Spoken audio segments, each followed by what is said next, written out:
प्रस्तुत है ब्रह्मर्षि सुभाष पत्री जी द्वारा लिखित पुस्तक योग परंपरा। मानव जन्म परंपरा के इस चित्र के अनुसार आत्मा मनुष्य रूप में अपने पहले 30% जन्म तमोगुण में लेती है और अगले 30% रजोगुण में।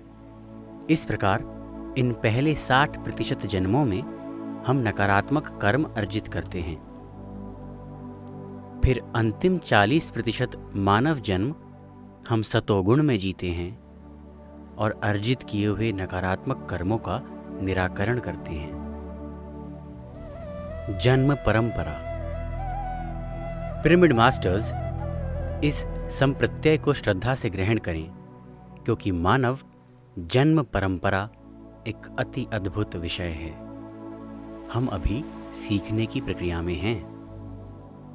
वनस्पति जगत में आत्मा समूह ग्रुप सोल के रूप में होती है।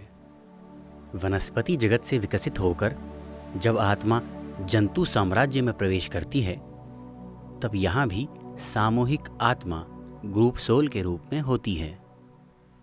जंतु साम्राज्य से विकसित होकर सामूहिक आत्मा एक व्यक्तिगत आत्मा इंडिविजुअल सोल के रूप में पहली बार मानव जन्म परंपरा में प्रवेश करती है।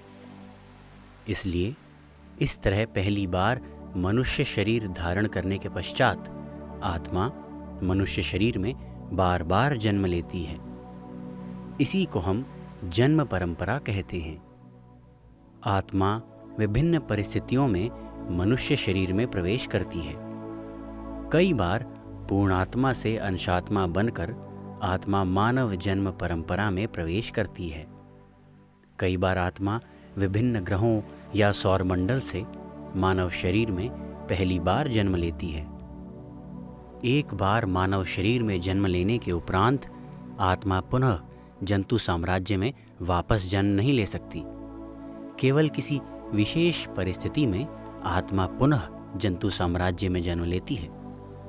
Very very important exceptional cases. इसलिए ये मानव जन्म परंपरा एक अति अद्भुत विषय है।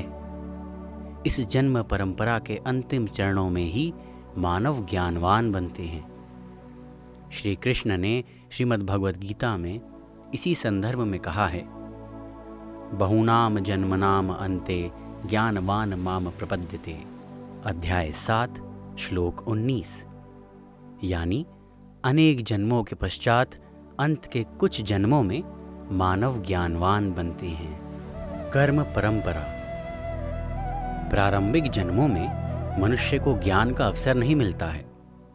जिस प्रकार छोटे शिशु अपने खिलौनों से खेलने में मग्न रहते हैं, उसी प्रकार मानव भी भौतिक जगत में अपने सांसारिक खेलों में ही मग्न रहते हुए शारीरिक स्तर पर ही जीवन यापन करते हैं। वे खाना पीना, सोना, मैथुन, शादी, बच्चे, फिर जीविका इत्यादि इन सब के लिए जीना ही उसके जीवन का उद्देश्य बन जाता है। केवल भौतिक महत्वाकांक्षाओं के लिए ही मनुष्य अनेकों जन्म लेता है।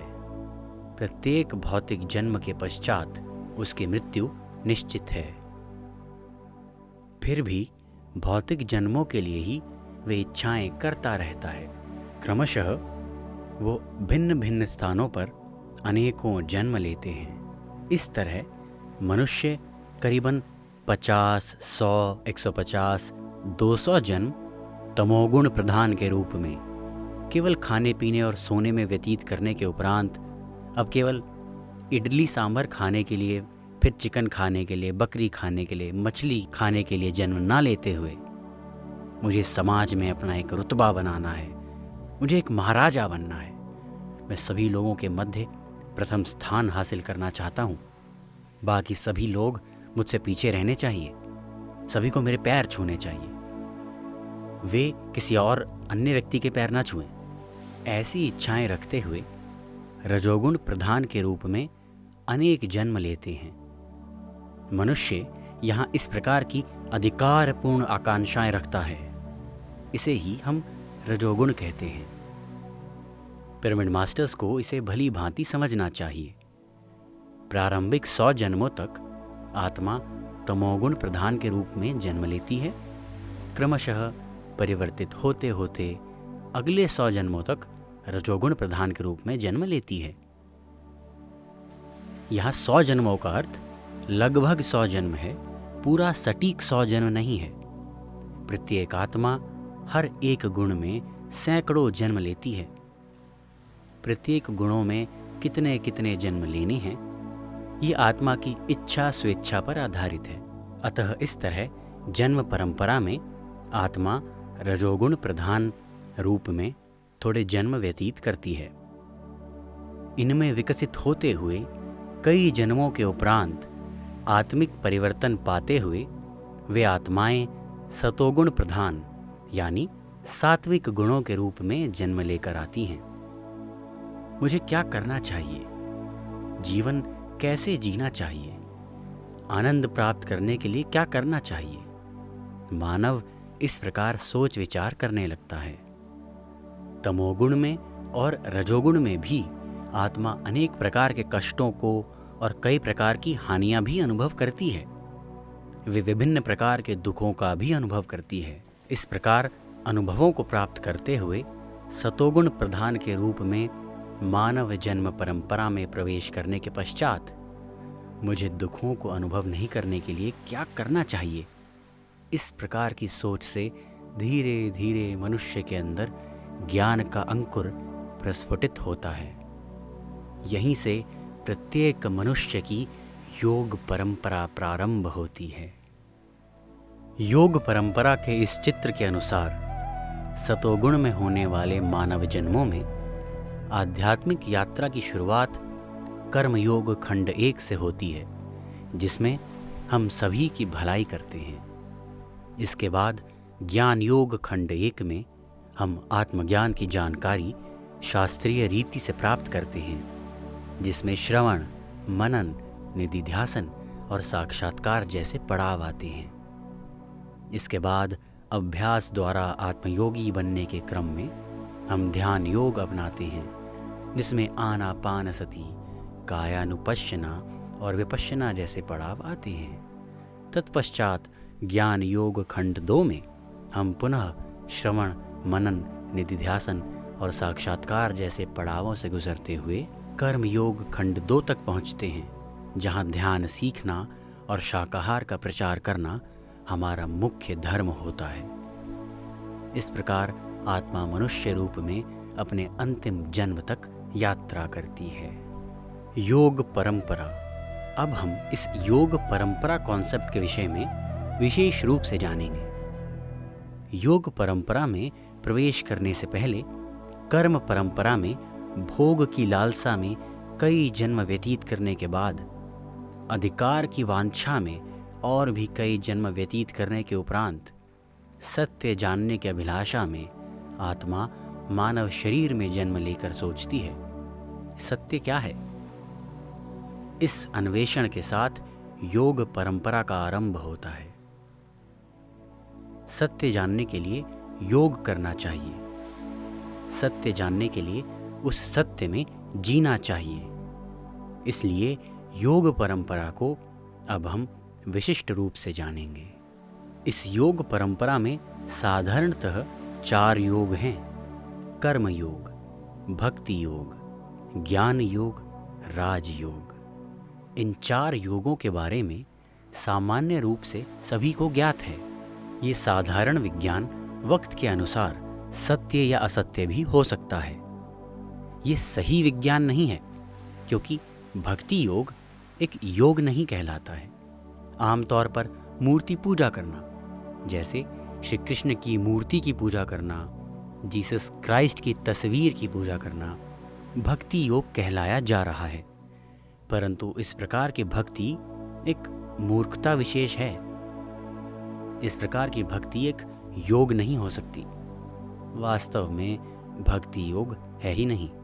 स्वस्वरूप अनुसंधानम भक्ति रीत्याभिधीयते, यानी कि स्वस्वरूप मतलब स्वयं के स्वरूप का अनुसंधान करना ही भक्ति योग कहा गया है।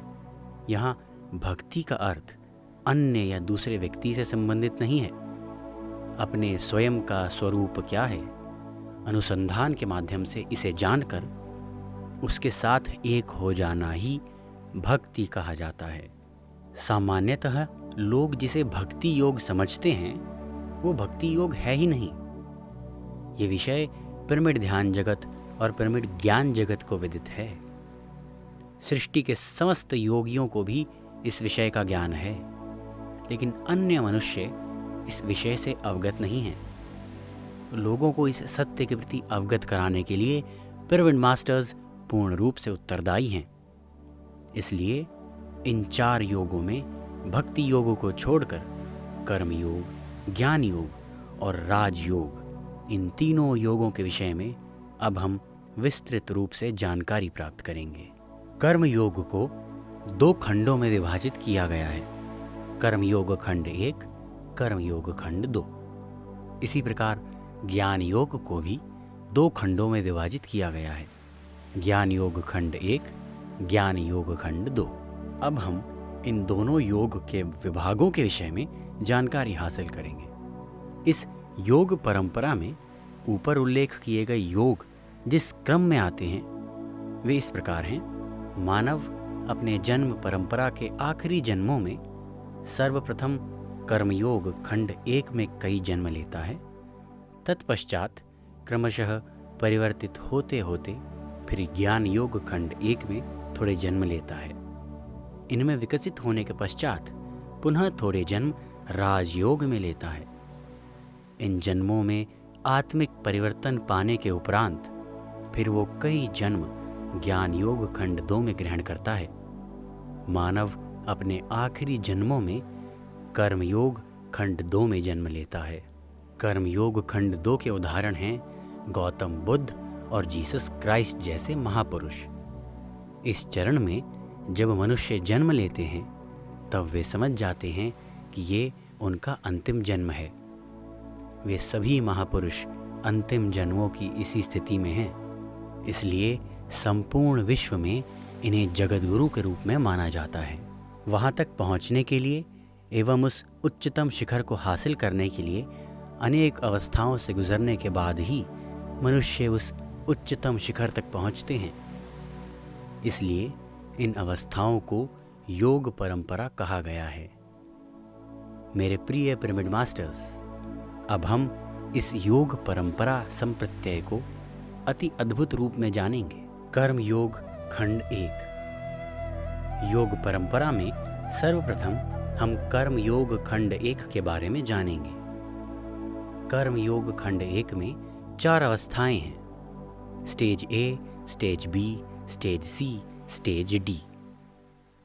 आइए पहली अवस्था स्टेज ए के विषय में बात करते हैं। अरे बाबा, तुम दूसरों की मदद ना भी करो तो भी कोई परवाह नहीं, पर बुरा भी मत करो बाबा। किसी भी प्राणी या जीव की हिंसा मत करो बाबा।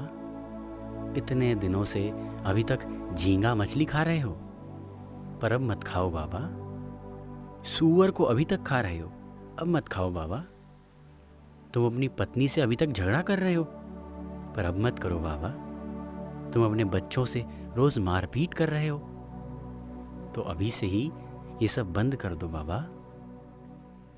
ऐसी स्थिति में स्थित रहते हुए यहाँ मनुष्य इसी प्रकार की ही बातें करता है। कर्मयोग खंड 1 की प्रथम अवस्था स्टेज ए में इस प्रकार की बातें हम करते हैं और इन्हीं बातों का अभ्यास करते करते कुछ जन्म इस प्रथम अवस्था में बीत जाते हैं। Stage B. इस अवस्था में हम क्या कहते हैं? तुम अपने पड़ोसियों की भलाई करने के लिए उद्यत रहो। तुम्हारी भलाई भी इसी में है। तुम जितनी दूसरों की भलाई करोगे उतनी ही भलाई तुम्हारी भी होगी। इसलिए उपकार करो, सड़कों की सफाई कराओ, पौधे लगाओ, सबको अन्नदान करो, वस्त्र दान करो। तुम समाज की भलाई करो, समाज भी तुम्हारा भला करेगा। तब तुम और भी सुखी जीवन जी सकते हो बाबा। इस प्रकार की बातें द्वितीय अवस्था स्टेज बी में हम बोलते हैं। पहली और दूसरी अवस्था में ध्यान और आत्मज्ञान की बातें नहीं होती। ये दो छोटी छोटी अवस्थाएं हैं। मनुष्य अपने प्राथमिक जन्मों में इन्हीं अवस्थाओं में रहता है। स्टेज सी। अब इस तीसरी अवस्था में हम क्या कहते हैं? तुम अच्छे कर्म करते जाओ, मगर उसके फल की आशा मत रखो। कर्मण्येवाधिकारस्ते माँ फलेषु कदाचन माँ कर्म फल हेतुर्भूर्मा ते संगोऽस्तु कर्मणि। इस श्लोक को श्री कृष्ण ने श्रीमद् भगवद गीता में स्टेज सी, इस तीसरी अवस्था के संदर्भ में बताया था ना। इसी प्रकार थोड़े जन्म व्यतीत हो जाते हैं और उनके कर्म फल भी अवश्य आते रहते हैं। तुम जैसा कर्म करते हो वैसा ही कर्म फल अवश्य ही प्राप्त होगा। जीसस क्राइस्ट ने भी यही कहा था, as you sow you reap. तुम जैसा बीज बोते हो वैसा ही पेड़ उगेगा। तुमने अगर नीम के बीज बोए हैं तो बरगद का पेड़ उगेगा, ऐसा सोचकर डरने की ज़रूरत नहीं है। नीम का पेड़ ही उगेगा। उसी प्रकार अगर तुम सबकी भलाई करोगे तो सब लोग तुम्हारी भलाई करेंगे ही करेंगे। इस विषय के बारे में अनावश्यक आलोचनाओं में अपना समय व्यर्थ मत करो, परंतु कर्मफल की आशा भी मत रखो। कर्म करने में ही तुम अपना जीवन मग्न कर दो, शुभ कर्म करने में ही। यही है स्टेज सी यानी तीसरी अवस्था कर्मयोग खंड 1 की। स्टेज डी, कर्मयोग खंड 1 की चौथी अवस्था स्टेज डी। ये क्या है? तुम कर्ता की भावना छोड़कर कर्म करो ना बाबा, मैं की भावना छोड़कर कर्म करो। ऐसा करना बहुत कष्टदायक है। सच तो ये है कि वास्तव में कर्मयोग खंड 2 के मनुष्य ही ऐसा कर सकते हैं, लेकिन सभी लोगों को इस अवस्था में एक उन्नत लक्ष्य रखने के लिए कहते हैं। जैसे तुम आईएएस पास होने के लिए सोचते हो, तो आईएएस नहीं भी बने तो भी प्रतियोगी परीक्षाओं यानी कॉम्पिटिटिव एग्ज़ाम्स में ग्रेड 1 या ग्रेड 2 में से किसी भी एक में पास तो हो जाओगे, अगर वो पाठ्यक्रम तुम्हारा लक्ष्य है तो। अब अगर इस अध्याय का निष्कर्ष करें तो कर्मयोग खंड 1 में 4 अवस्थाएं हैं। पहली अवस्था स्टेज ए, दूसरी अवस्था स्टेज बी, तीसरी अवस्था स्टेज सी, चौथी अवस्था स्टेज डी। इनके विषय में हम दोबारा जानें तो पहली अवस्था स्टेज ए में भलाई ना कर सको तो भी कोई बात नहीं, पर बुरा भी ना करें, हिंसा ना करें, साथ ही प्राणियों को कष्ट ना दें, मत मारें, झगड़ा ना करें, रक्तपात ना करें, वध ना करें। द्वितीय अवस्था स्टेज बी, साथ ही प्राणियों की सहायता करें, भिन्न भिन्न तरीकों से सहायता करें, संगीत सिखा दें, नृत्य सिखा दें, सड़कें बनवा दें। राजा अशोक ने पौधे लगवाए थे ना, यही द्वितीय अवस्था है स्टेज बी। तीसरी अवस्था स्टेज सी, अच्छे कर्म करते जाएं, मगर उसके फल के लिए ना सोचें, क्योंकि अगर सोचेंगे तो आपका ही समय व्यर्थ होगा। उसके बारे में सोचकर अपना समय व्यर्थ ना करें, जो फल मिलने वाला है वो मिलकर ही रहेगा। चौथी अवस्था स्टेज डी, तीसरी अवस्था में विकसित होते हुए आगे बढ़ने के बाद कर्ता का भाव छोड़कर बिना मैं के कर्म करो बाबा।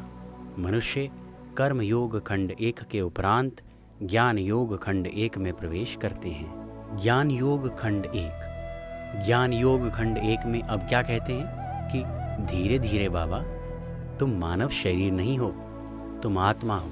मर जाने के पश्चात स्वर्ग और नरक है, सिर्फ यही एक लोक है। तुम ऐसा समझते हो, परंतु अनेक लोक हैं। तुम में अपार शक्ति है, तुम आत्मा पदार्थ हो, तुम सब कुछ हासिल कर सकते हो। अगर चाहो तो हवा में भी उड़ सकते हो, पानी के ऊपर भी चल सकते हो। ये संपूर्ण ज्ञान नया है, ये नए ज्ञान के बारे में है।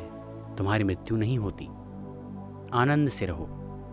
तुम्हारे मृत माता पिता अन्य लोकों में हैं, चाहो तो तुम जाकर उनसे बात कर सकते हो।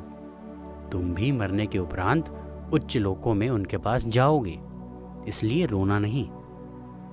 इन्हीं विषयों के संदर्भ में ज्ञान योग खंड 1 में बोलते हैं। यहीं पर वेदांत और प्रवचन सुनना आरंभ होता है। कर्म योग खंड 1 में उपदेशों को सुनना, जीसस क्राइस्ट के धर्मोपदेशों को सुनना, गीता पाठ, गीता यज्ञ सुनने की संभावना नहीं होती। ज्ञान योग खंड 1 में ही इन विषयों की शुरुआत होती है। इसमें भी 4 अवस्थाएं यानी स्टेजेस हैं। ज्ञान योग खंड 1 में 4 अवस्थाएं इस प्रकार हैं। पहली अवस्था स्टेज ए को श्रवण कहते हैं, दूसरी अवस्था स्टेज बी को मनन कहते हैं, तीसरी अवस्था स्टेज सी को निधिध्यासन कहते हैं और चौथी अवस्था स्टेज डी को साक्षात्कार कहते हैं। पहली अवस्था स्टेज ए श्रवण, तुम मन लगाकर सुनो, वहाँ धर्मोपदेश दे रहे हैं। जीसस क्राइस्ट के संदर्भ में बहुत अच्छी सुवार्ता चल रही है, जाकर सुनो, उन्होंने क्या बोला वो सुनो। उधर श्रीमद् भगवद गीता ज्ञान यज्ञ चल रहा है, जाकर सुनो। वहाँ पिरामिड ध्यान केंद्रों में ध्यान से संबंधित उपदेश चल रहे हैं, जाकर सुनो। सिर्फ सुनकर आओ, तत्पश्चात उस विषय के बारे में सोचना। सर्वप्रथम भली भांति श्रवण करो, यही कहते हैं। इसके पहले मनुष्य को इन सब बातों की जानकारी नहीं थी, अब धीरे धीरे समझ रहे हैं। यही है स्टेज ए। आत्मा इस अवस्था में मनुष्य शरीर में कई जन्म व्यतीत करती है। दूसरी अवस्था स्टेज बी मनन। श्रवण के पश्चात मनुष्य ने जो भी सुना उन सभी बातों का मनन करने लगता है। यही सत्य है। जीसस क्राइस्ट ने क्या कहा है, उन्होंने इस प्रकार कहा ना, हमें वैसा ही करना चाहिए। आत्मा के बारे में भी उन्होंने बताया था ना, ईश्वर का साम्राज्य तुम्हारे अंदर ही है, यही कहकर उन्होंने बताया था ना। हमें अंदर कैसे जाना है? Unless thine two eyes become one, you cannot enter the kingdom of God. Jesus Christ ने कहा था, यानी कि जब तक तुम्हारे 2 चक्षु एक नहीं बन जाते तब तक तुम ईश्वर के साम्राज्य में प्रवेश नहीं कर सकते। यहाँ एक आँख का तात्पर्य क्या है, 2 चक्षु का तात्पर्य क्या है? इस प्रकार चिंतन करने को ही मनन कहते हैं। उदाहरण के लिए भगवान श्री कृष्ण ने श्रीमद् भगवद गीता में कहा है कि ते तम भुक्त्वा स्वर्गलोकम विशालम क्षीणे पुण्य मर्त्य लोकम विशंति, यानी कि हे अर्जुन, तुम उस विशाल स्वर्गलोक को पाने के बाद फिर से पुनः पुनः इस लोक में आते रहते हो। अच्छा, मैं इस लोक में बार बार आता रहता हूँ, ये स्वर्गलोक क्या है? इसी विषय के संदर्भ में सोचने को ही मनन कहते हैं। इस अवस्था में इसी प्रकार मनन करते करते मनुष्य रूप में आत्मा कई जन्म व्यतीत करती है। तीसरी अवस्था स्टेज सी निधिध्यासन। तीसरी अवस्था स्टेज सी में इस प्रकार कहते हैं कि अच्छा, मैं आत्मा हूँ, जीसस क्राइस्ट ने इस प्रकार कहा था, तो मैं आत्मा हूँ। मनुष्य इस विषय को समझकर आत्म पारंगत जीवन जीना प्रारंभ कर देता है। शरीर पारंगत कुछ कष्ट आते भी हैं तो भी उस पर ध्यान नहीं जाता। मैं आत्मा हूँ ना, कल या परसों मर ही जाऊंगा, मर जाने के बाद सुकून से रहूंगा, मैं जीसस क्राइस्ट के पास चला जाऊंगा, मैं कृष्ण के पास चला जाऊंगा। ऐसी भावनाओं के साथ मनुष्य शांति से अपना जीवन जीना आरंभ कर देता है। उसने जो भी सुना था उसे अपने जीवन में अभ्यास करना आरंभ कर देता है। इसी को निधिध्यासन कहते हैं। अभ्यास करना प्रारंभ करने को निधिध्यासन कहते हैं। चौथी अवस्था स्टेज डी साक्षात्कार। साक्षात्कार यानी तुम अपने स्वयं के जीवन के साक्षी बन जाती हो। जन्म लेने वाले जन्म लेते रहते हैं और मरने वाले मरते रहते हैं।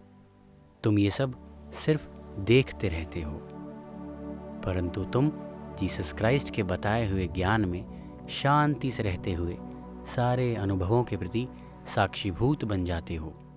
शादियाँ होती रहती हैं, बच्चे जन्म लेते रहते हैं, इमारतें गिरती रहती हैं, कभी कभी इमारतें बनती भी रहती हैं। इन सभी विषयों में, संपन्नता या दरिद्रता में, जय पराजय में, अंधकार प्रकाश में, इन सभी अनुभवों में मनुष्य साक्षीभूत बनकर रहता है। यही साक्षात्कार है।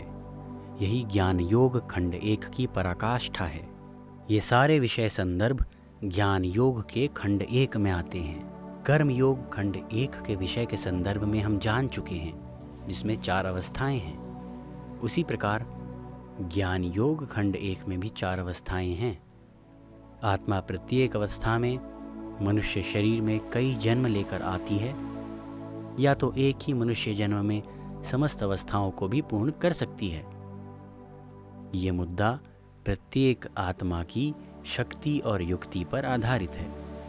पुनः एक बार और इस विषय को समझेंगे। ज्ञान योग खंड 1 की पहली अवस्था श्रवण, दूसरी अवस्था मनन, तीसरी अवस्था निधिध्यासन और चौथी अवस्था साक्षात्कार प्राप्त करने की अवस्था है। निर्विकार अवस्था सभी घटनाओं के प्रति साक्षीभूत अवस्था। विलियम शेक्सपियर ने कहा था ना, all the world is a stage, we are all mere actors, we strut and fume, do our part and then depart. यानी ओहो, मैं पति हूँ, मुझे पति का नाटक करना है। सत्य में मैं पति नहीं हूँ, सत्य में मैं पत्नी नहीं हूँ, सत्य में माता नहीं हूँ, सत्य में पिता नहीं हूँ। दुनिया एक रंगमंच है। आत्मा यहाँ विभिन्न भूमिकाएं निभाने आती है, जैसे माता पिता, पति पत्नी, भाई बहन और मित्र शत्रु इत्यादि। लेकिन वास्तव में आत्मा जानती है इनमें से कोई भी मेरा नहीं है। मैं यानी आत्मा अपनी भूमिका निभाकर रंगमंच से चली जाऊंगी। आदि गुरु शंकराचार्य जी ने भी ऐसा कहा है भज गोविंदम में, कस्तम को हम कुत आयातः, कामे जननी को मे तातः, इति पर भावय सर्वम सारम, विश्वम त्यक्त्वा स्वप्न विचारम। यानी आप कौन हो भाई, मैं कौन हूँ, मेरी माता कौन है, मेरे पिता कौन है। इसी तरह ये समस्त जगत एक स्वप्न के समान है, इसलिए इसको एक स्वप्न के समान ही देखिए और एक स्वप्न के समान ही स्वीकार करिए। यही श्री शंकराचार्य जी ने कहा था। साक्षात्कार प्राप्त करने के पश्चात ये जीवन एक रंगमंच के समान बन जाता है। हमारी स्थिति एक साक्षी के समान बन जाती है। एक दृष्टा की तरह हम अपना धर्म निभाते रहते हैं। हम अपने जीवन के रंगमंच पर अपनी भूमिका बखूबी निभाते हुए अन्य सभी मामलों में भी साक्षी, विटनेस बन जाते हैं। ध्यान योग। क्रमशः इसी प्रकार ज्ञान योग खंड 1 में अनेक मानव जन्म व्यतीत हो जाने के पश्चात ध्यान योग आता है। यही राजयोग है। अब मैं जीसस क्राइस्ट को देखना चाहता हूँ। इतने समय तक मैं बाइबल सुन रहा था, प्रवचन सुन रहा था। अब मैं स्वयं जीसस क्राइस्ट से बात करना चाहता हूँ। वे जिस लोक में हैं वहाँ जाकर बात करना चाहता हूँ। मुझे गौतम बुद्ध से बात करनी है। इस प्रकार यहाँ मनुष्य की तीव्र तड़प शुरू हो जाती है। कठोपनिषद में नचिकेता ने कहा है, मानव के मर जाने के उपरांत क्या होता है मुझे स्वयं जानना है। इस प्रकार नचिकेता ने अपने 11 साल की उम्र में ही ये निश्चय कर लिया था। यहीं से राजयोग आरंभ होता है।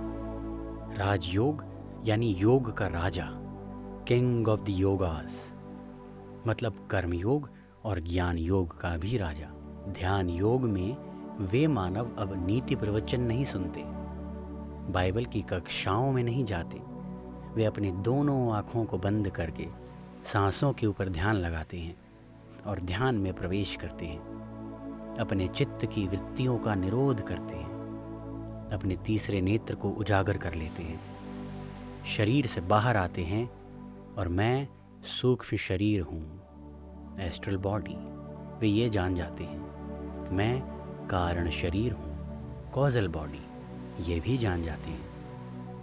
वे स्वयं अपने सूक्ष्म शरीर से अनेक लोकों में भ्रमण करते हैं। सूक्ष्म शरीर यात्रा, एस्ट्रल ट्रैवल। जीसस क्राइस्ट ने जिस प्रकार ध्यान को स्वयं के जीवन में अपनाया, गौतम बुद्ध ने जिस प्रकार ध्यान का परिपालन किया, वर्धमान महावीर ने जिस प्रकार से ध्यान साधना की, ध्यान योग में प्रवेश करने के पश्चात वे मानव भी उसी प्रकार ध्यान करना प्रारंभ करते हैं।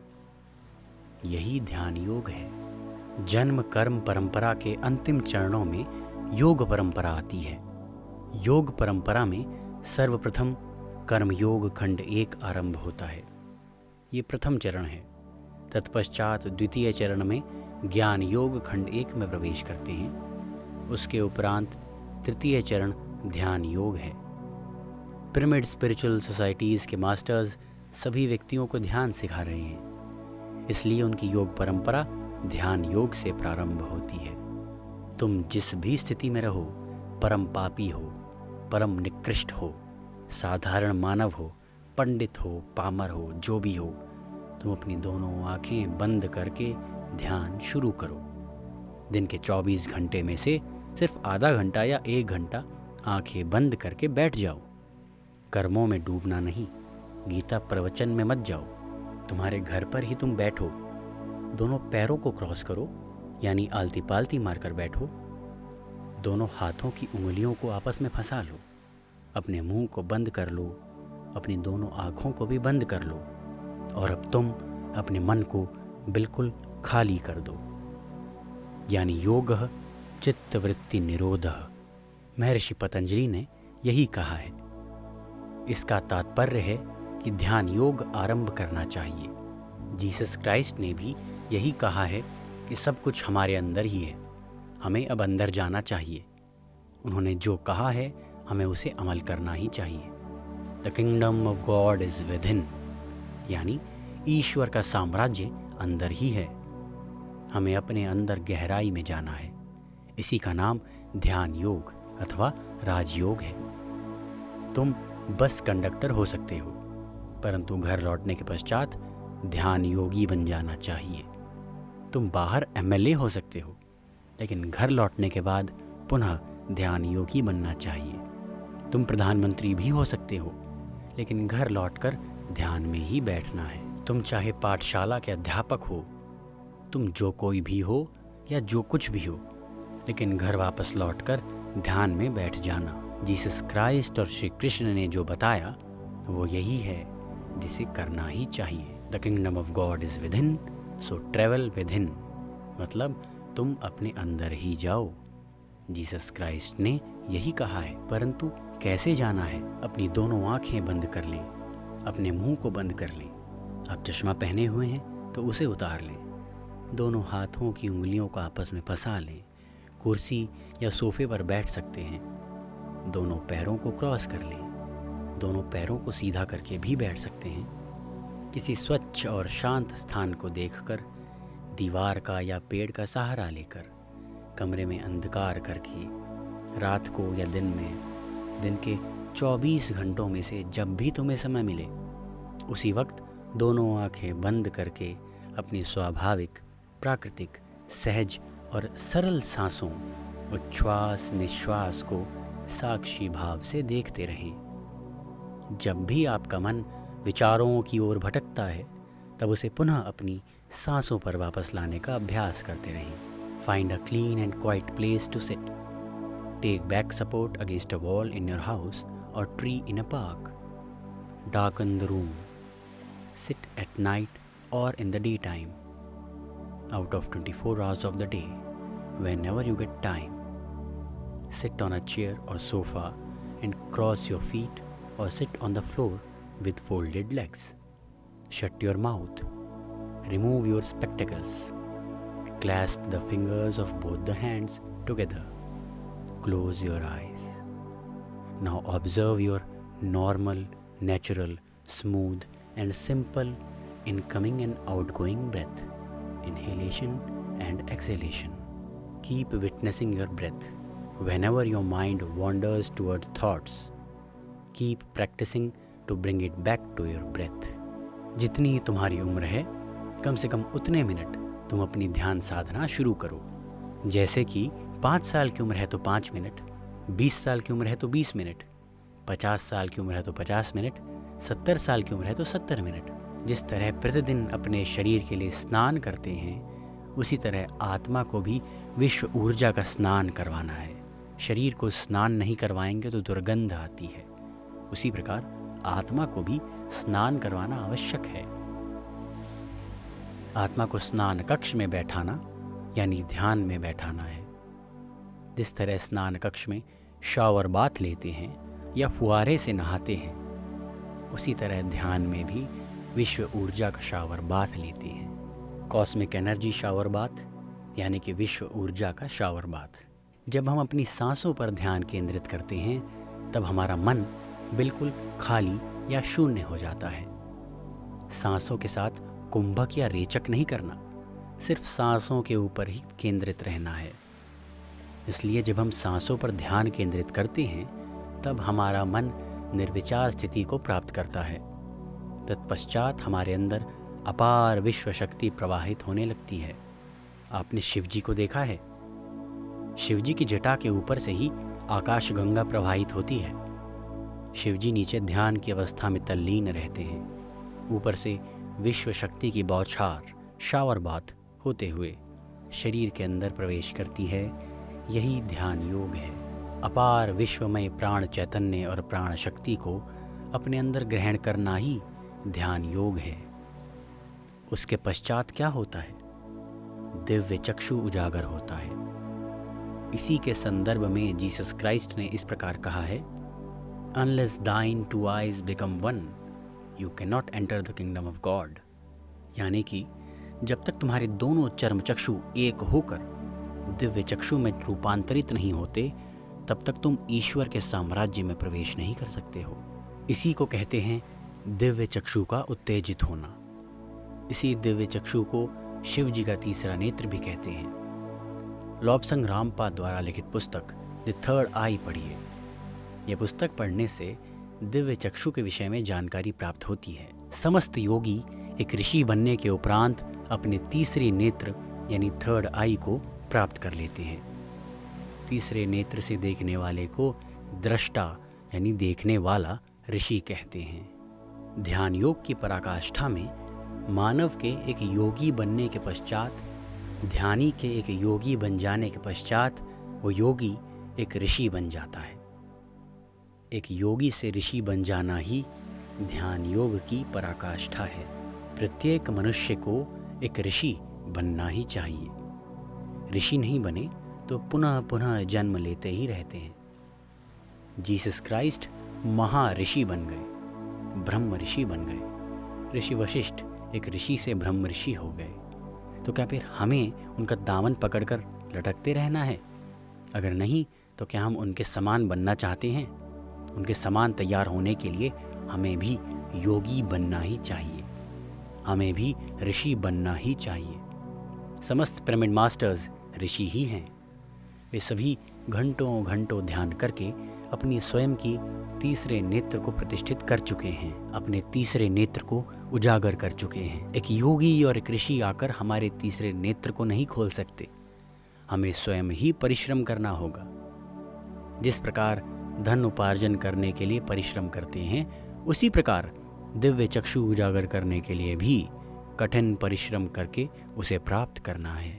घंटों घंटों ध्यान करने से ही दिव्य चक्षु उजागर होता है। जिस प्रकार घंटों घंटों व्यापार में समय देने से धन मिलता है, घंटों घंटों संगीत साधना करने से संगीत में महारत हासिल होती है, तभी हम त्यागराज के जैसे बनते हैं, तभी हम भीमसेन जोशी के जैसे बनते हैं। बिस्मिल्लाह खान के समान बनने के लिए घंटों घंटों तक संगीत की साधना करनी है।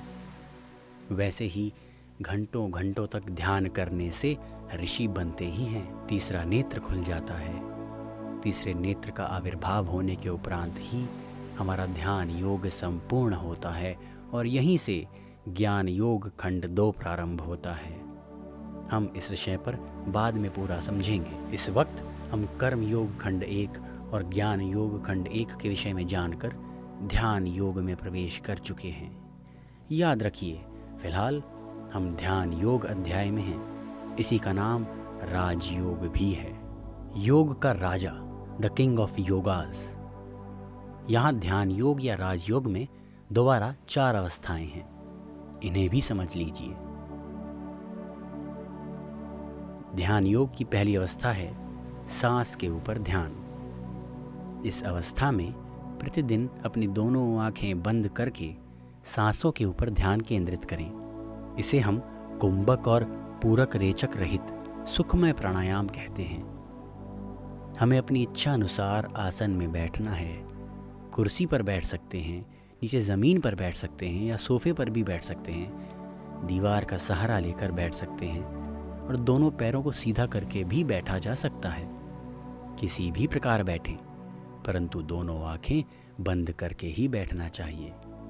आप चश्मा पहने हुए हैं तो उसे उतार लें। सांसों के ऊपर ध्यान केंद्रित करना ही चाहिए। किसी भी प्रकार का मंत्रोच्चारण नहीं करना है। मन में राम या बुद्ध के स्वरूप की कल्पना नहीं करनी है। राम नाम या अन्य किसी भी नाम का उच्चारण नहीं करना है और किसी भी प्रकार के मंत्र का उच्चारण या जप नहीं करना है। केवल सांसों के ऊपर ही ध्यान लगाना है। यही अवस्था स्टेज ए है, ध्यान योग की प्रथम अवस्था। ध्यान योग की दूसरी अवस्था यानी स्टेज बी है, मन की विचार शून्य या विचार रहित स्थिति। ध्यान योग की प्रथम अवस्था में जिस प्रकार बताया गया है, उसी प्रकार हमारी जितनी उम्र है उतने समय कम से कम बैठेंगे तो ये हमारी आदत बन जाती है। कुछ ही दिनों के उपरांत हमारा मन खाली हो जाता है। दोनों आंखें बंद करते ही, सांसों के ऊपर ध्यान लगाते ही मन बिल्कुल खाली हो जाता है। मन में किसी भी प्रकार के विचार नहीं रहते। यही है दूसरी अवस्था यानी स्टेज बी। तीसरी अवस्था स्टेज सी है, नाड़ी मंडल का शुद्धिकरण। द्वितीय अवस्था में जिस प्रकार बताया गया है, कुछ दिनों तक उसी प्रकार मन की शून्यता में रहने के पश्चात हम अपने अंदर अपार प्राण शक्ति के आवागमन को अनुभव करने लगते हैं। ऐसा अनुभव होता है जैसे कि ऊपर से हमारे अंदर कुछ प्रवाहित हो रहा है, जिससे शरीर की पूर्ण शुद्धि हो रही है एवं नाड़ी मंडल का भी पूर्णतया शुद्धिकरण हो रहा है। इस प्रकार के अनुभव हमें होते हैं। हमारे भौतिक शरीर में अनेक प्रकार के दर्द एवं पीड़ाएं भी होती हैं। हमारे अंदर बहुत तरह के उथल पुथल होते रहते हैं।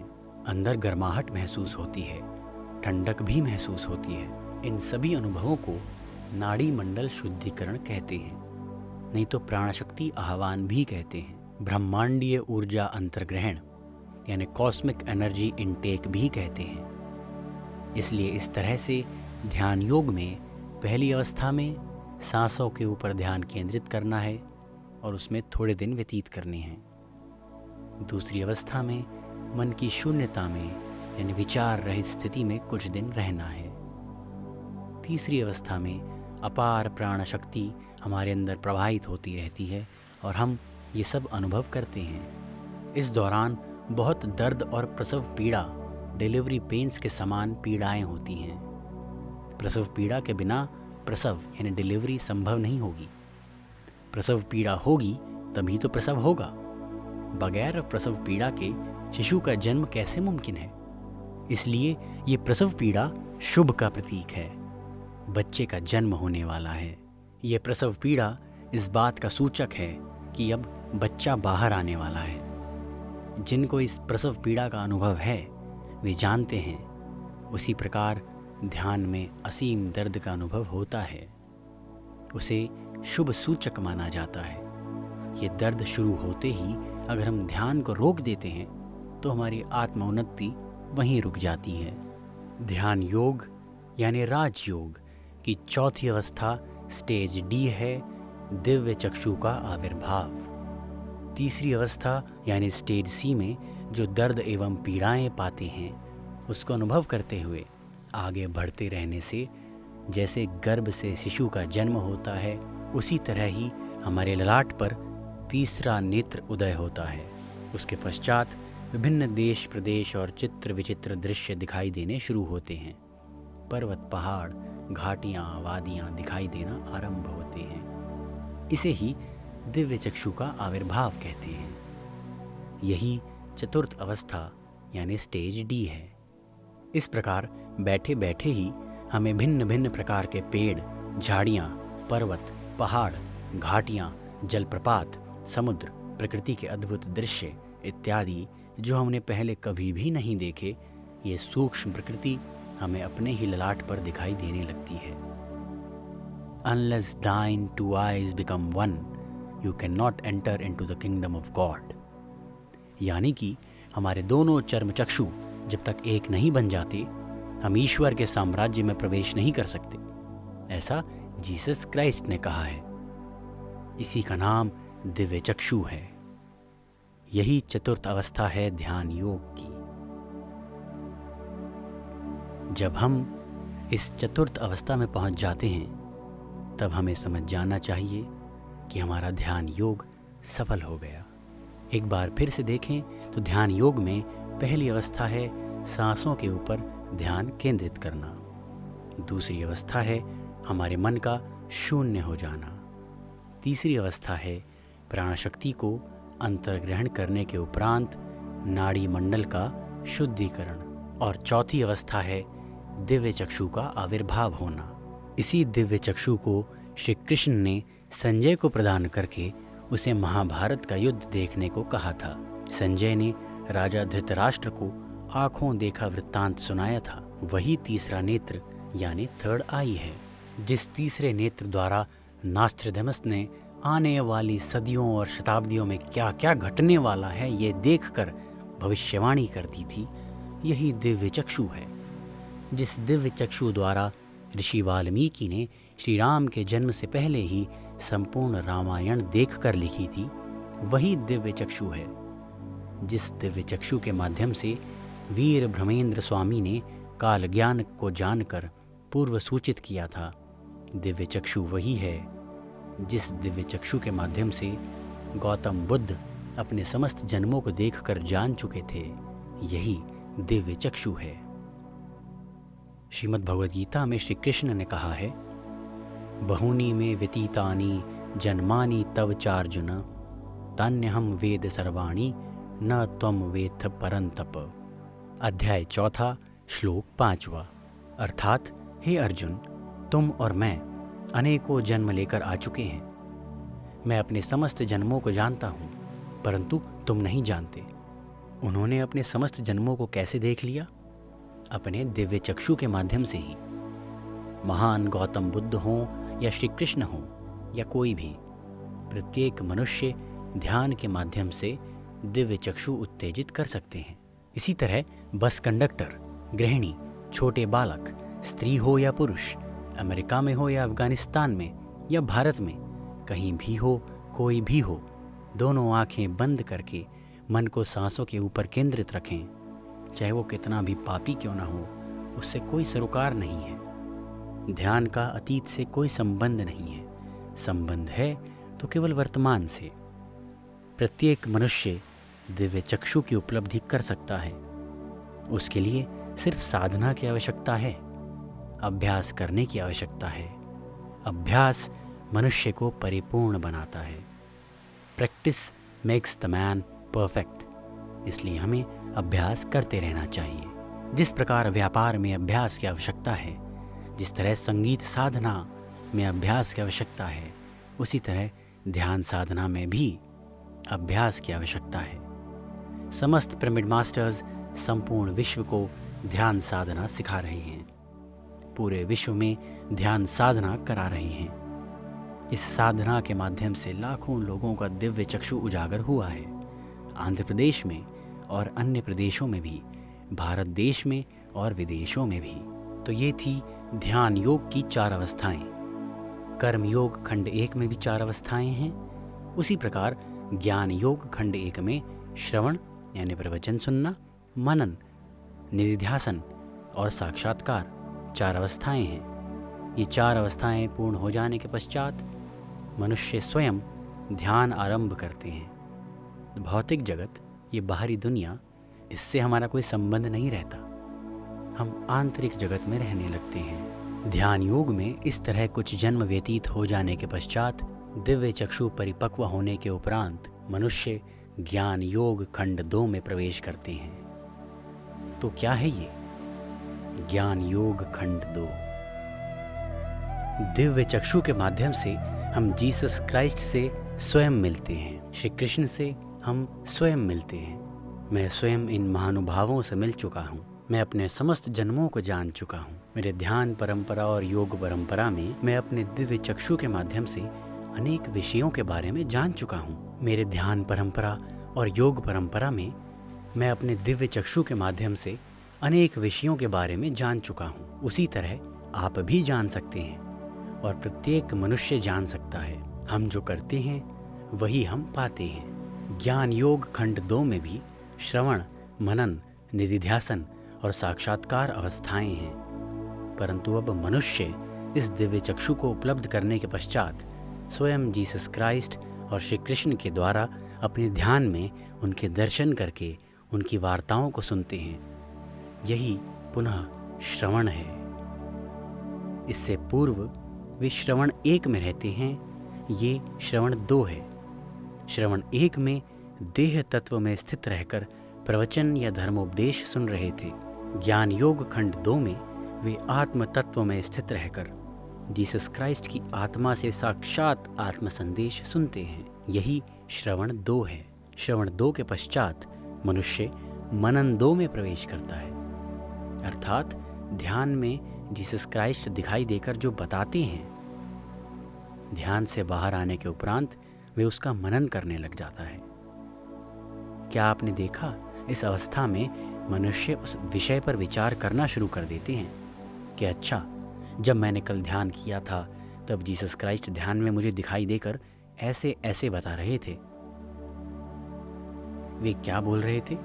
अच्छा, वो मुझे ऐसा कह रहे थे। सच ही तो कह रहे थे। मैं ऐसा नहीं कर रहा हूँ ना।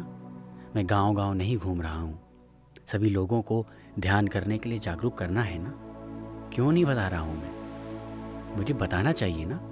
मैं डर गया क्या? डरना नहीं। डर को छोड़कर निर्भय और निडर होकर बोलो, जीसस क्राइस्ट ने कहा था कल रात मुझे ध्यान में दिखाई देकर। यही सब इस प्रकार विचार करना मनन 2 कहलाता है। मनन 2 के पश्चात निधिध्यासन 2। जीसस क्राइस्ट रात को ध्यान में दिखाई देकर क्या कह रहे थे, सुबह उठकर उसे आचरण में लाना ही निधिध्यासन 2 है। सत्य को जानने के लिए और धैर्य से उसे जीवन में आचरण करने के लिए बीच में अनेक जन्मों का अंतराल रहता है, क्योंकि सत्य पता चल जाने के उपरांत तत्क्षण उसे आचरण में लाने के लिए अनेकों बार अभ्यास करते रहना पड़ता है। एक व्यक्ति मछली पकड़ रहा था। जीसस क्राइस्ट उसके पास गए और पूछे, तुम क्या कर रहे हो भाई? उसने उत्तर दिया, मैं मछली पकड़ रहा हूँ। जीसस क्राइस्ट ने कहा, अच्छा, तो तुम मछली पकड़ रहे हो? मैं मनुष्य को पकड़ने की विद्या सिखाता हूँ, मेरे साथ चलोगी? उसने तुरंत उत्तर दिया, ज़रूर, मैं चलूँगा। वो तत्क्षण मछली पकड़ना छोड़कर जीसस क्राइस्ट के पीछे चला गया। क्या हमारे अंदर ऐसा धैर्य है? इस प्रकार आचरण करना ही निधिध्यासन है। यानी ध्यान में जीसस क्राइस्ट दिखाई देकर हमें क्या करने के लिए कहते हैं, तुम इसी क्षण घर छोड़कर बाहर चले जाओ। तुम बाहर जाकर सभी लोगों को ध्यान के विषय में बताओ। उनके ऐसा कहने के उपरांत तुम घर छोड़कर चले जाना। ऐसे मार्ग पर पहुंचने के लिए मनुष्य शरीर में और भी कई जन्म हो सकते हैं। इसलिए प्रत्येक योग स्थिति में मनुष्य के अनेकों जन्म होते रहते हैं। इसे याद रखें। इसे ही निधिध्यासन 2 कहते हैं। ध्यान योग में दिव्य चक्षु उत्तेजित हो जाने के पश्चात अनेक परम गुरुओं का ध्यान में दिव्य चक्षु के माध्यम से दर्शन देना प्रारंभ होने के उपरांत उनकी वार्ताओं को सुनना ही प्रथम अवस्था श्रवण 2 है। उनकी वार्ताओं का चिंतन करना ही द्वितीय अवस्था मनन 2 है। उनकी वार्ताओं को आचरण में लाना ही तृतीय अवस्था निधिध्यासन 2 है। आचरण करते करते हमें एक प्रकार का साक्षी तत्व प्राप्त होता है। समस्त आत्मलोकों के तथ्यों का साक्षी तत्व प्राप्त होता है। केवल देह यात्रा के तथ्यों का ही नहीं, बल्कि समस्त आत्मयात्रा के तथ्यों का भी साक्षी तत्व हासिल होता है। यही साक्षात्कार 2 है। इस तरह ज्ञान योग खंड 2 में भी पुनः श्रवण, मनन, निधिध्यासन और साक्षात्कार, ये सभी अवस्थाएं आती हैं। देखिए कितना अद्भुत है।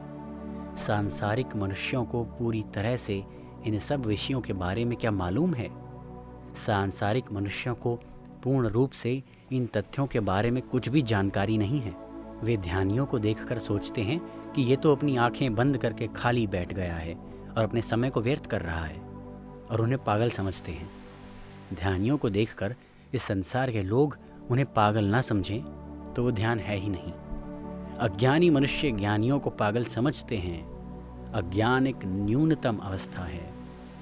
जन्म परंपरा में कर्म परंपरा के प्रारंभिक जन्मों में मनुष्य खाने पीने के लिए ही जन्म लेते हैं। वे अत्यंत अज्ञानता में ही रहते हैं। मुझे एमएलए या एमपी बनना है, ऐसी चाहत रखने वाला भी अज्ञानता में ही है। अज्ञान कहने का अर्थ है वो अवस्था जिसमें उस व्यक्ति की अपनी उस अवस्था में वही स्थिति सही है, परंतु सत्य में संपूर्ण रूप से वे अज्ञानी ही माने जाते हैं। प्रत्येक मनुष्य अपने बाल्यावस्था में छोटा बच्चा ही रहता है, परंतु अपनी प्रौढ़ अवस्था में भी अगर वे छोटे बच्चे के समान ही रहे तो ये अज्ञानता है। लेकिन छोटे बच्चे का छोटा रहना अज्ञानता नहीं है। इसलिए जल्दी जल्दी अपने जन्मों को पूरा कर लेना चाहिए। अर्थात एक ही जन्म में 5वीं कक्षा में 5 बार रहना उचित नहीं है। 5वीं कक्षा में एक ही बार रहना उचित है। 5वीं कक्षा में 5 बार रहना अनुचित है। उसी प्रकार प्रत्येक योग स्थिति में एक जन्म या कुछ समय व्यतीत करना उपयुक्त है। हमेशा एक ही अवस्था में रहना और विफल हो जाना किसी प्रकार भी उपयुक्त नहीं है। इस प्रकार ज्ञान योग खंड 2 पूर्ण होने के पश्चात इसी ज्ञान योग खंड 2 के माध्यम से मनुष्य कर्म योग खंड 2 में पहुंच जाते हैं। कर्म योग खंड 2 में प्रवेश करने के पश्चात मनुष्य सामाजिक कार्य छोड़कर आध्यात्मिक सेवा में प्रवेश करता है। इस अवस्था में पहले की तरह सड़कें बनवाना, पौधे लगाना, ये सब छोटी छोटी अवस्थाओं जैसे कार्य अब नहीं करेगा, परंतु सबको ध्यान सिखाएगा। कर्मयोग खंड 2। महात्मा बुद्ध ने क्या किया? ध्यान में अपने समस्त जन्मों को देख लेने और ज्ञान योग खंड 2 को पूरा कर लेने के पश्चात अपने ध्यान से बाहर आकर आंखें खोलने के बाद विचार करने लगे, मैं अब ये समस्त ज्ञान किसे बताऊं? सर्वप्रथम उनके मन में अपने गुरु आलार कलाम और उद्याकर रामापुत्र को बताने का विचार आया। वे अपने गुरुजनों को ये ज्ञान बताना चाहते थे, लेकिन उनको अपने दिव्य चक्षु के माध्यम से ज्ञात हुआ कि उनके दोनों गुरु अपने शरीर को त्याग चुके हैं। फिर उन्होंने सोचा कि मैं अब किसे बताऊं? मेरे साथ 5 मित्र रहते थे, उन्हें बताऊंगा। पुनः वे अपने दिव्य चक्षु के माध्यम से देखने लगे, क्योंकि इस वक्त उनके दिव्य चक्षु पूरी तरह उत्तेजित था। वे 5 मित्र जहाँ भी थे महात्मा बुद्ध को ज्ञात हो गया। गौतम बुद्ध स्वयं गया शहर में थे और वो 5 मित्र सारनाथ में, जो वाराणसी शहर के नज़दीक है। उनके 5 मित्र 200 किलोमीटर की दूरी पर ही थे। महात्मा गौतम बुद्ध अपने 5 मित्रों को ध्यान सिखाने के लिए उनको ढूंढने निकल गए। उनसे मुलाकात करके उन्हें ध्यान सिखाया। यही कर्मयोग खंड 2 है। ये बात याद रखेंगे कि ध्यान सिखाना ही कर्मयोग खंड 2 है। कर्मयोग खंड 1 की 4 अवस्थाओं में कैसे विचार हैं?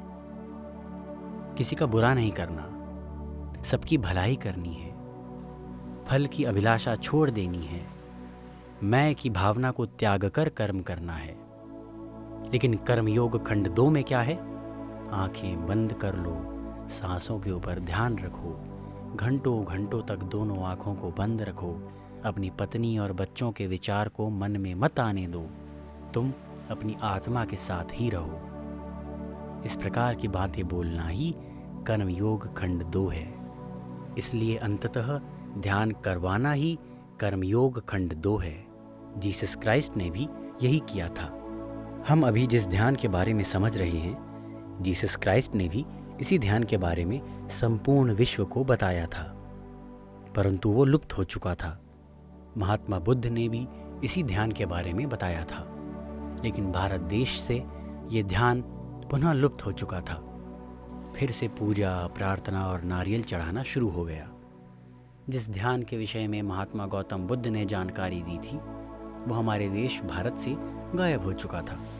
यही ध्यान जो गायब हो चुका था, पिरामिड स्पिरिचुअल सोसाइटी के मास्टर्स अब उसका प्रचार प्रसार देश विदेशों में कर रहे हैं। जीसस क्राइस्ट के बताए हुए सत्य को भुलाकर समस्त मनुष्य जाति प्रार्थना में डूब गई है, परंतु हकीकत में जीसस क्राइस्ट के बताए हुए कथन के अनुसार ध्यान मार्ग का अनुसरण करते हुए समस्त मानव जाति को ध्यान में डूबना चाहिए।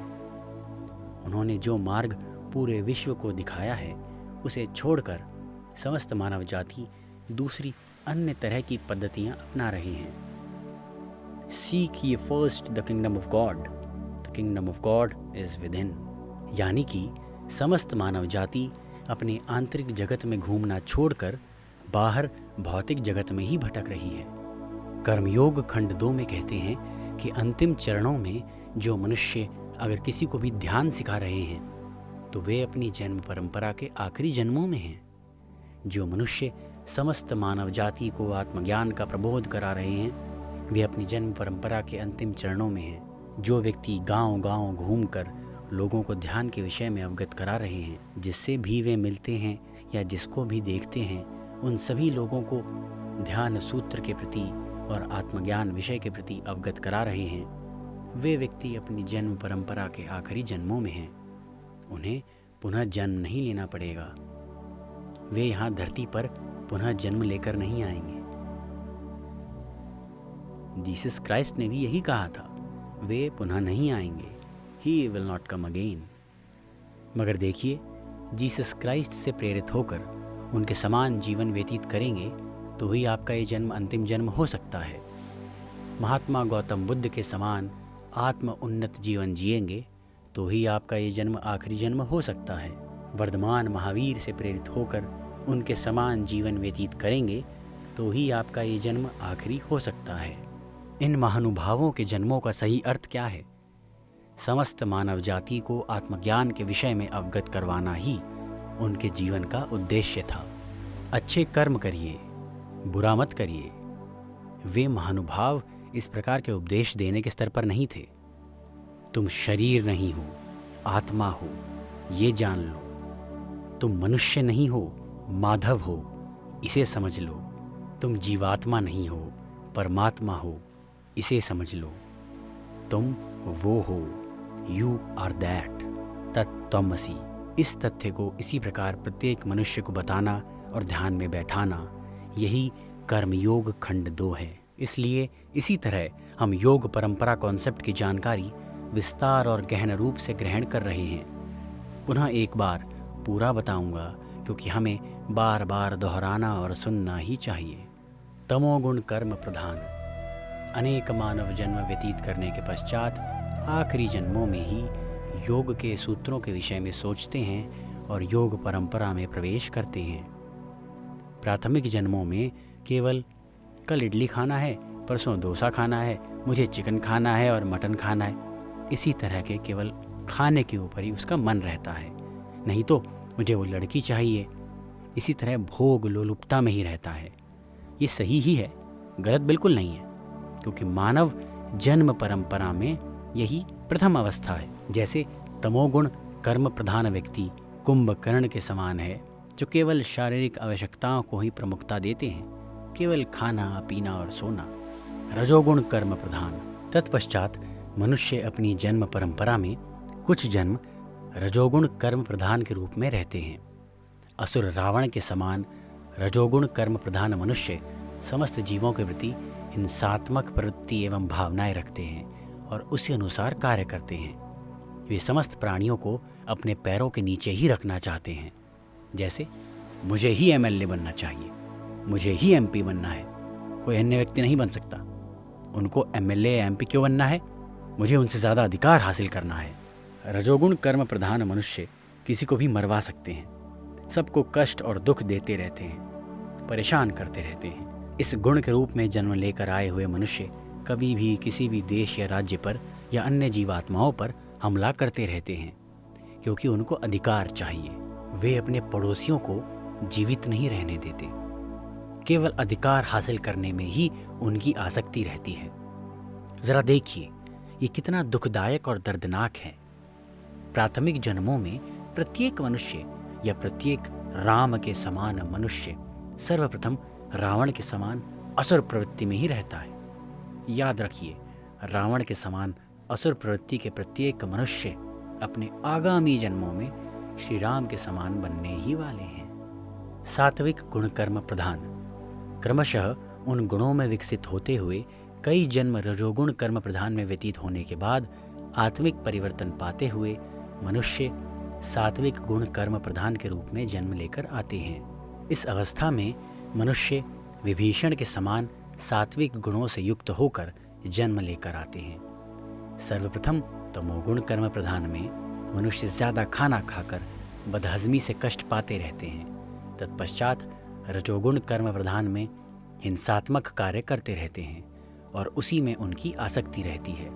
कई बार वे स्वयं भी किसी और के हिंसा का शिकार होकर मारे जाते हैं। रजोगुण कर्म प्रधान मनुष्य हमेशा दुख में रहते हैं, अतएव वे जीवात्माएं तड़पती रहती हैं एवं दुख में ही जीवन यापन करती हैं। अतः कुछ जन्मों के उपरांत आत्मिक परिवर्तन पाते हुए जब आत्मा सात्विक गुण कर्म प्रधान के रूप में जन्म लेती है, तब इस प्रकार सोचने लगती है, मुझे अब इस दुख में और नहीं रहना, मैं क्या करूं? तब वे धीरे धीरे प्रवचन सुनना शुरू कर देते हैं।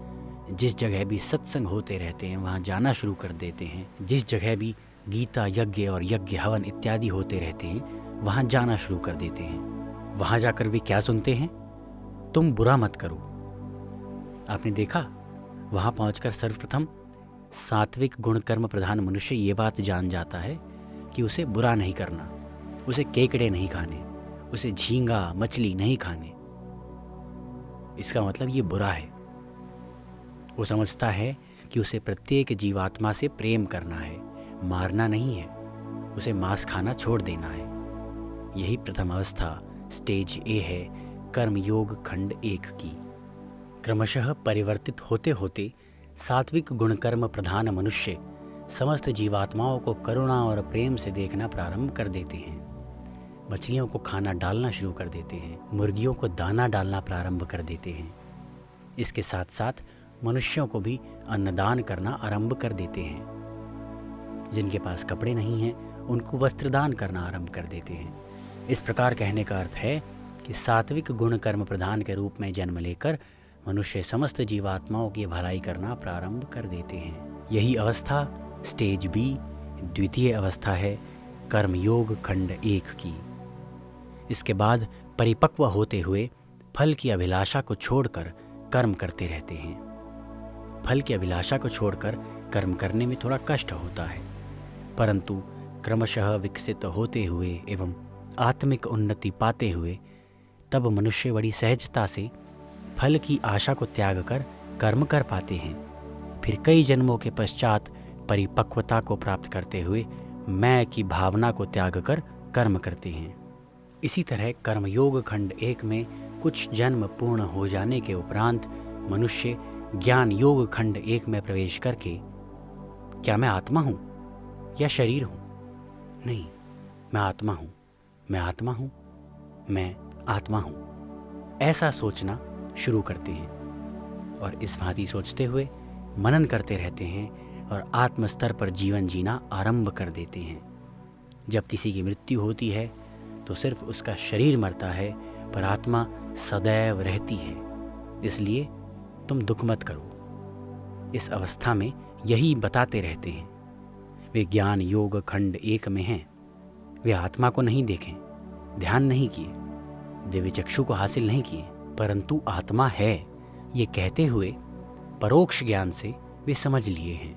ज्ञान योग खंड 1 में जन्म लेने के बाद मनुष्य इसी तरह अपना जीवन व्यतीत करने लगते हैं। परलोक है कहकर परोक्ष रूप से इस ज्ञान को समझ लेते हैं। इसी तरह अवगत होकर वे अपना जीवन व्यतीत करने लगते हैं।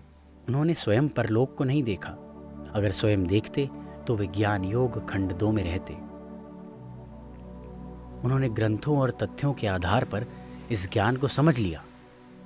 योगियों के प्रवचनों के माध्यम से समझकर और उन सबको श्रवण करके मनुष्य आनंदमय जीवन व्यतीत करने लगते हैं। इसलिए वे ज्ञान योग खंड 1 की स्थिति में हैं। इस प्रकार कई जन्म ज्ञान योग खंड 1 की स्थिति में पूर्ण हो जाने के पश्चात मानव को अब परोक्ष ज्ञान से तृप्ति नहीं मिलती। प्रत्यक्ष ज्ञान को प्राप्त करने हेतु उसकी जिज्ञासा शुरू हो जाती है। मुझे भी देखना है कि मर जाने के पश्चात क्या होता है, मुझे स्वयं देखना है। इस तरह मनन करते हुए वे अपनी दोनों आँखों को बंद करके बैठ जाते हैं। तत्पश्चात वे सभी लोगों से स्वयं कहने लगते हैं, क्या तुम देखना चाहते हो? अपनी दोनों आँखों को बंद कर लो, आँखों के ऊपर अपनी दृष्टि रखो। वे कुछ दिन ध्यान करके कहते हैं कि मेरा मन ध्यान में स्थिर नहीं हो रहा है। सच है, शुरुआत में क्रिकेट सीखते समय पहली बार में ही गेंद विकेट पर जाकर नहीं लगती। प्रत्येक दिन धीरे धीरे अभ्यास करते रहने से ही गेंद विकेट पर जाकर लगती है। इसलिए इसी भांति धैर्य रखकर प्रतिदिन अभ्यास करो। दोनों आंखें बंद रखो। आहिस्ता आहिस्ता सब स्वयं ही हो जाएगा। मन भी स्थिर हो जाएगा। क्यों नहीं होगा? इसी तरह बैठने से बैठने से बैठने से। हाँ सर, मेरा मन अब स्थिर हो गया, वो कहता है। बहुत अच्छा, इसी तरह बैठो बार बार। बहुत अच्छा, वो कहता है। इतना अच्छा है ये, दोबारा बैठो। इस प्रकार बैठने से बैठने से बैठने से संपूर्ण नाड़ी मंडल पूर्णतः शुद्ध हो जाएगा। कहने का तात्पर्य है, अनेकों बार तमोगुण कर्म प्रधान और रजोगुण कर्म प्रधान जन्मों में अन्य आत्माओं के साथ जितनी बार भी हिंसात्मक व्यवहार किए थे, उन सभी कष्टों को वे अब अनुभव करते हैं। नाड़ी मंडल की शुद्धि प्रक्रिया के दौरान होने वाले सभी कष्टों को कुंडलिनी पीड़ा कहते हैं। जिस प्रकार प्रसव पीड़ा का अनुभव करते हैं, वैसे ही इन सारे कष्टदायक अनुभवों के पश्चात ही दिव्य चक्षु उत्तेजित होता है। तब वो मनुष्य कहता है, सर कल मुझे ध्यान में एक पेड़ दिखा और एक बूढ़ा आदमी दिखा जिनकी दाढ़ी है। आकाश में बहुत सारे लोग एक साथ जा रहे हैं। क्या आपने ऐसा देखा? अच्छा, और अधिक अच्छी तरह से देखने का अभ्यास कीजिए। स्पष्ट नहीं दिखा सर, धुंधला धुंधला दिखा सर, वो कहता है। फिर से बैठो, स्पष्ट रूप से देख सकते हो। ध्यान में थोड़ी और अधिक ऊर्जा ग्रहण करने से पूर्ण रूप से स्पष्ट देख सकते हो। मुझे मेरी मृत माँ दिखाई दी सर, मेरे पास ही बैठी थी, मुझे खाना खिलाई। इस प्रकार गुंतकल में एक व्यक्ति ने कहा था। अच्छा, खाना खिलाया? बहुत अच्छा। माँ दिखाई देकर इस प्रकार बोली कि मांस नहीं खाना बेटा। उस व्यक्ति ने अगले दिन से मांस खाना छोड़ दिया। वो व्यक्ति पिरामिड मास्टर एल वीरा रेड्डी गुंतकल में फिल्म डिस्ट्रीब्यूटर थे। इसी प्रकार उन्हें ध्यान में अनुभव आने प्राप्त होते हैं। मैंने इस वर्तमान जन्म में एक ब्राह्मण के घर में जन्म लिया है। मैं पूर्व जन्म में एक मुसलमान सूफी मास्टर था, हैदराबाद गोलकोंडा किले के पास। उससे पहले उड़ीसा में मेरा जन्म हुआ था। उससे भी पहले मैं अमेरिका में पैदा हुआ था। इसी तरह मुझे अपने सभी जन्मों के बारे में ज्ञात है। प्रत्येक व्यक्ति भी इसी तरह अपने दिव्य चक्षु से अपनी जन्म परंपरा में प्रारंभिक जन्मों से लेकर अगले समस्त जन्मों को भी देख सकते हैं। उन सब जन्मों को देखकर वे जान जाते हैं कि मैंने स्त्री के रूप में जन्म लिया था, पुरुष के रूप में जन्म हुआ था, मैं राजा के रूप में जन्मा था या गरीब आदमी के रूप में, मैं भारत में पैदा हुआ था या अमेरिका में। कुछ जन्मों में मैं हिंदू था तो कुछ जन्मों में मुसलमान था। इन सब जन्मों को जानकर वे हा हा करके हंसते हैं। उसी वक्त से उसके जीवन में खुशियां आनी प्रारंभ हो जाती हैं और दुखों का अंत हो जाता है। वे निर्वाण स्थिति में प्रवेश करते हैं।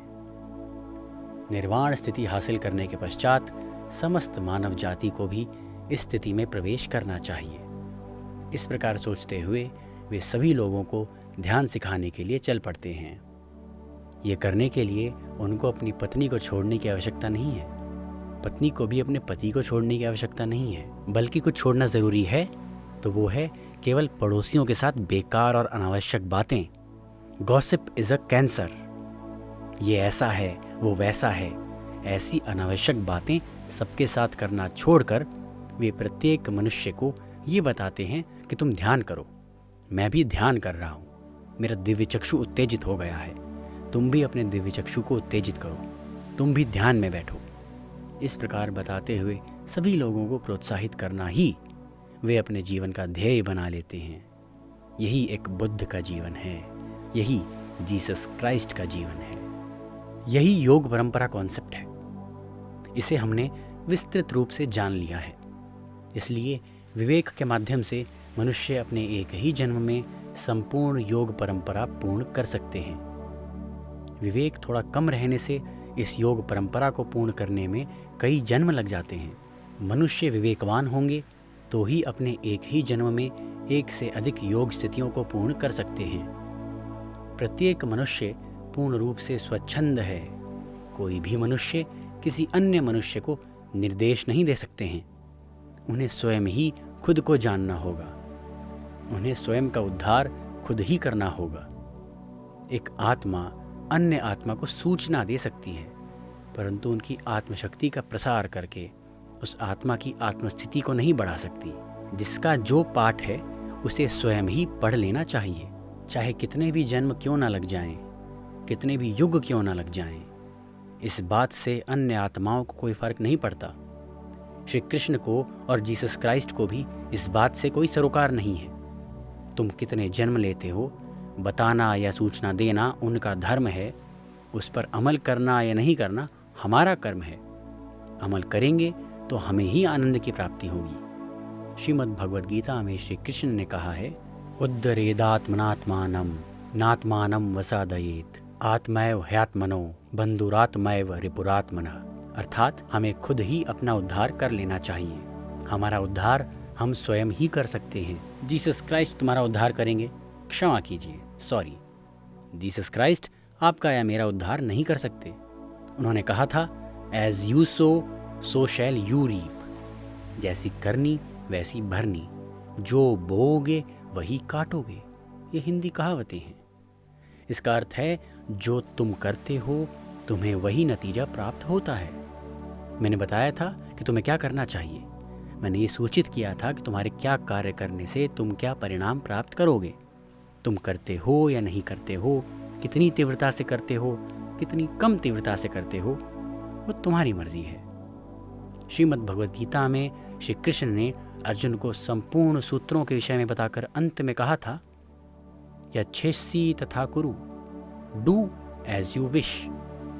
जैसी तुम्हारी इच्छा है वैसा करो, तुम जो चाहते हो वो करो। इसलिए स्वयं का उद्धार हमें खुद ही कर लेना चाहिए। जो व्यक्ति जिस क्षेत्र में जितना परिश्रम करता है, उस क्षेत्र में उसे उतना ही परिणाम हासिल होता है। जिस प्रकार एक संगीतज्ञ अगर संगीत के क्षेत्र में जितना अधिक परिश्रम करेगा तो उस क्षेत्र में उसे उतनी ही अधिक महारत हासिल होगी। अगर एक व्यापारी अपने क्षेत्र में जितनी ज़्यादा मेहनत करेगा तो उसे अपने ही क्षेत्र में उतनी ज़्यादा महत्वता प्राप्त होगी। जब मनुष्य सांसारिक विषयों के लिए श्रम करेगा तो सांसारिक विषयों में ही उसे सफलता मिलेगी। उसी प्रकार ध्यान के लिए एवं ध्यान में जितनी मेहनत करेंगे उतना ही ध्यान फल प्राप्त करेंगे। कष्टेह फलेह, बिना मेहनत के कुछ भी हासिल नहीं होता। इसलिए ध्यान करिए। जो लोग ध्यान नहीं करते वे स्वयं के लिए खुद ही शत्रु हैं। जो ध्यान करते हैं वे स्वयं के लिए स्वयं ही मित्र हैं। जो मांसाहारी हैं वे खुद ही अपने लिए शत्रु हैं। शाकाहार एवं मिताहार ग्रहण करने वाले को 3 इडली की भूख है तो 4 इडली नहीं खानी चाहिए। 3 इडली की भूख है तो 3 इडली खाने के पश्चात रुक जाना चाहिए। इडली कितनी ही स्वादिष्ट हो, गरम गरम हो, ज़्यादा घी हो या अच्छी खुशबू आ रही हो, जितनी भूख हो उतना ही खाएं। इसी भांति तुम्हें जितनी नींद की आवश्यकता है तुम्हें उतना ही सोना चाहिए। इन संपूर्ण विषयों के बारे में सभी पिरामिड मास्टर्स को ज्ञात है। पिरामिड मास्टर्स सभी लोगों को निपुणता से ध्यान सिखाते हुए, वे स्वयं अपना अभ्यास करते हुए, अति आनंदित स्थिति में रहते हुए, संपूर्ण स्वस्थता को हासिल करके किसी डॉक्टर के पास नहीं जाते, किसी भी प्रकार की दवाइयाँ नहीं लेते और खुशी से अपना जीवन व्यतीत करते हैं। वास्तव में डॉक्टर की आवश्यकता है ही नहीं, दवाइयों की आवश्यकता भी नहीं है। जो करना चाहिए बस वही करिए, यानी कि मांसाहार नहीं करना। मांस भक्षण त्याग कर शाकाहार को भी मिताहार के रूप में ग्रहण करते हुए, 3 दिन पहले बना हुआ सांभर फ्रिज में रखकर ना खाते हुए, तुरंत पकाया हुआ गरम गरम सांभर खाते हुए, मिताहार के रूप में ग्रहण करते हुए, अत्यधिक ध्यान साधना करते हुए, तीसरे नेत्र को उजागर करके अनेक लोकों को देखते हुए, सभी लोगों को ध्यान सिखाते हुए, इसी प्रकार अति अद्भुत जीवन जीना है। समस्त पिरामिड मास्टर्स इसी प्रकार अति अद्भुत जीवन जी रहे हैं। बाल्यावस्था से ही बच्चों को ध्यान का प्रशिक्षण देना चाहिए। जिस प्रकार छोटे पौधों को समय पर ही सीधा नहीं किया तो वृक्ष में परिवर्तित होने के उपरांत उन्हें सीधा नहीं कर सकते। शुभस्य शीघ्रम। इसलिए सभी लोगों को तत्क्षण ध्यान में बैठना ही चाहिए। बाल्यावस्था से ही ध्यान का अभ्यास करवाना चाहिए। बचपन से ही अनुचित आदतों को त्याग देना चाहिए। वास्तव में अनुचित या बुरी आदत कहीं तो एक ही है, वो है मांस भक्षण। स्वस्थ या अच्छी आदत एक ही है, वो है ध्यान करना। हिंसा छोड़ो, हंसा पकड़ो, यानी कि हिंसा को त्याग कर हंसा, सांसों को पकड़ना चाहिए। हंसा यानी सांसें, कहीं भी जाने की आवश्यकता नहीं है। अपने स्वयं की सांसों के ऊपर ही लक्ष्य रखना चाहिए। सांसें ही गुरु हैं। इन विषयों को और अनेकानेक विषयों के संदर्भ में हम पहले ही जान चुके हैं। इस वक्त हम इस योग परंपरा के कॉन्सेप्ट को भी जान चुके हैं। इन विषयों को बार बार सुनना और पढ़ना चाहिए। सिर्फ एक बार पढ़ने या सुनने से काफ़ी नहीं होगा। बार बार पढ़िए, बार बार सुनिए, उसे मनन करिए, उसका अभ्यास करिए। उसका परिणाम हमें स्वयं साक्षात्कार के रूप में होगा। इस ऑडियो बुक का निष्कर्ष ये है कि जन्म परंपरा, कर्म परंपरा और योग परंपरा को जानकर हम ये समझ जाते हैं कि हमने धरती पर अनेकानेकों जन्म लिए हैं। हमें अपनी वास्तविक स्थिति का ज्ञान होता है कि हम योग परंपरा के आखिरी जन्मों में हैं। इसलिए प्रत्येक मनुष्य को योग परंपरा अच्छी तरह समझनी चाहिए।